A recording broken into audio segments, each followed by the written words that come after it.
Hello, traders. Today is Thursday, June 19th, and this is my PM recap for the Euro US dollar. So, anyways, it was a bank holiday today in the US, and because of that, it definitely wasn't a whole lot of volume in the market. I have a couple different possibilities. To me, this looks like almost a perfect 5-3-5 pattern, a possible ABC. Almost looks a little too perfect.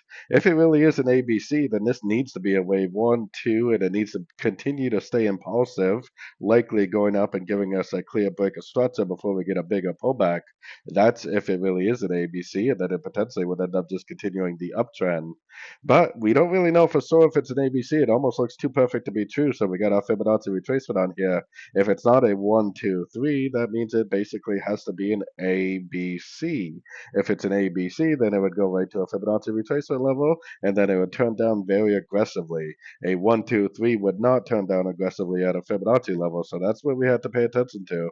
If you get three waves up to a Fib level, if it turns down very aggressively, then it likely will go down and make new lows. So definitely keep an eye on your Fibonacci levels as always, and hopefully that and structure breaks will help keep you trading in the right direction.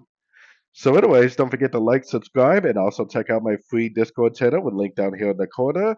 Take a look at my website, fxpipcollector.com. And as always, thank you and happy trading.